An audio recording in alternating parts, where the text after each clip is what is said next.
douleurs articulaires, insomnie, prise de poids, perte de tonus musculaire. Voilà les éléments qui frappent à notre porte lorsque nous atteignons la quarantaine, autour de 40, 50, 60 ans. C'est l'effet du temps qui passe, c'est tout à fait normal. Mais ce ne sont pas des éléments irréversibles. C'est pour ça que je vais partager avec toi aujourd'hui 5 éléments qui, si tu les mets en pratique chez toi à la maison, entre alimentation et hygiène de vie, tu vas améliorer ton vécu au quotidien et tu vas pouvoir voir le temps qui passe sans problème majeur sur ta santé. Je suis Koné, coach sportif et conseiller nutritionnel. J'aide les personnes de 40, 50, 60 ans à savoir se reprendre en main au point de vue physique, à perdre du poids fondamentalement. Et j'aide également les diabétiques à savoir quoi manger parce que la bataille au quotidien du diabétique, c'est l'alimentation pour gérer sa glycémie. Élément, il faut enrichir votre alimentation en protéines. Vous devez consommer beaucoup plus de protéines simplement parce que avec l'âge qui passe, nous avons tendance à perdre de la masse musculaire. Or, les protéines vont aider fondamentalement à reconstruire la masse musculaire. Et les protéines, tu peux les trouver dans la viande blanche, la viande en général, telle que la dinde, le poulet, le bœuf, etc., etc. Mais pour ceux qui ne veulent pas manger de viande, vous pouvez les retrouver évidemment sous forme végétale, à travers le soja, à travers les haricots, à travers les lentilles, etc. Deuxième élément, il faut enrichir votre alimentation en calcium. Simplement parce que, avec le temps qui passe, surtout chez les femmes, avec la ménopause qui arrive, le corps a tendance à absorber de moins en moins le calcium et donc vos os vont se fragiliser chemin faisant.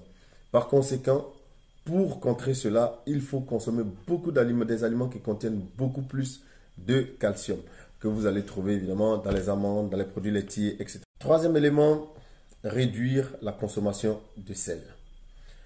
Avec l'âge qui passe 40, 50, 60 ans, le corps a tendance à retenir beaucoup plus l'eau.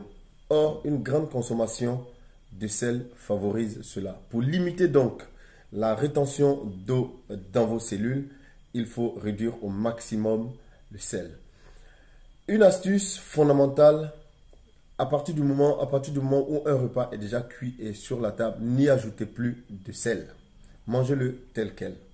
Cela vous aidera fondamentalement à éviter le surplus de sel dans votre assiette. Numéro 4, il faut remplir votre assiette d'aliments qui contiennent des antioxydants. Les antioxydants vont contribuer à ralentir le vieillissement de vos cellules et donc à ralentir le processus de vieillissement.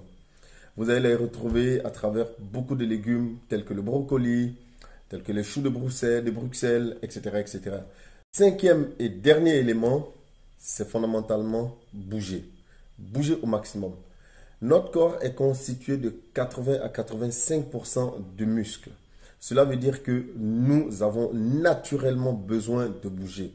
Et bouger, c'est faire une activité physique. C'est garer la voiture un peu plus loin de chez soi et marcher. C'est prendre l'escalier plutôt que l'ascenseur. C'est aller courir.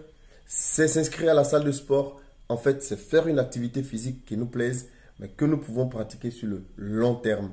Pas seulement de façon intensive sur quelques jours, mais sur le long terme. Il faut bouger au maximum. Voici les quelques éléments qui, si tu les appliques chez toi, tu peux voir le temps, l'axe du temps qui passe sans te préoccuper fondamentalement de quoi que ce soit. Et cela va t'éviter aussi d'éviter des maladies métaboliques telles que les cancers, telles que le diabète, telles que l'hypertension artérielle, maladies qui apparaissent avec le vieillissement du corps. Allez, dis-moi si la vidéo t'a plu, si elle t'a appris quelque chose et n'oublie surtout pas de t'abonner.